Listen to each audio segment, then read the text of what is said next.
राज्यात इयत्ता पहिलीपासून हिंदी सक्ती विरोधात मनसे अध्यक्ष राज ठाकरे यांनी रणशिंग फुंकले आहे. येत्या 5 जुलैला याविरोधात ते मोर्चाही काढणार आहेत. सर्व मराठी प्रेमियांनी या मोर्चात सहभागी होण्याचे आवाहन त्यांनी केले आहे. शिवसेना उद्धव बाळासाहेब ठाकरे पक्षाचे प्रमुख उद्धव ठाकरेही या मोर्चात सहभागी होणार असल्याची चर्चा आहे. त्यातच आता भाजपामधूनही या मोर्चाला पाठिंबा मिळू लागला आहे.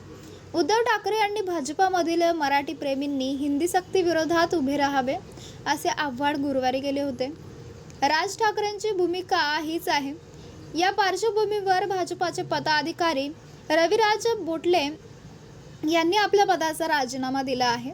याबाबतचे त्यांच्या मोबाईलचे स्टेटस सोशल मीडियावर प्रचंड व्हायरल होत आहेत. या स्टेटसचा स्क्रीनशॉट अनेकांनी शेअर करत बोटले यांचे स्वागत केले आहे. रविराज बोटले हे पेशाने वकील आहेत. त्यांच्या नावाने व्हायरल होत असलेल्या मेसेजनुसार ते भाजपाच्या दिवाशीळ मंडल कायदा सेलेचे संयोजक आहेत. या पदाचा त्यांनी राजीनामा दिला आहे.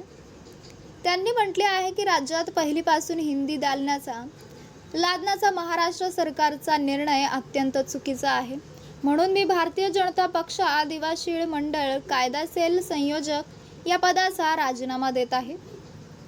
राजसाहेब ठाकरे यांनी घेतलेल्या भूमिकेला एक मराठी माणूस म्हणून माझा जाहीर पाठिंबा असून 5 जुलै रोजी होणाऱ्या या मोर्चात मी सहभागी होईन असे बोटले यांनी म्हटले आहे. बोटले यांचा नावाचा हा मेसेज सोशल मीडियात व्हायरल होत असून अनेकांकडून शेअर केला जात आहे. दरम्यान राज ठाकरे यांनी जाहीर केलेल्या मोर्चामध्ये उद्धव ठाकरे हेही सहभागी होणार असल्याचे संकेत खासदार संजय राऊत यांनी दिले आहेत.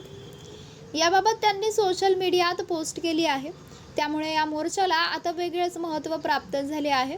मुंबई महापालिका निवडणुकीच्या तोंडावर मराठी मुद्द्यांसाठी दोन्ही ठाकरे बंधू पहिल्यांदाच मोर्चात एकत्र येणार असल्याचे ते निवडणुकातही युती करणार का या चर्चांना उधाण आले आहे. तर मित्रांनो, आपल्याला काय वाटतंय? आपली प्रतिक्रिया आम्हाला कमेंट बॉक्सच्या माध्यमातून नक्कीच कळवा. आणि चॅनलला आणखीनही सबस्क्राईब केले नसेल तर चॅनलला सबस्क्राईब करा, बेल आयकॉन प्रेस करा.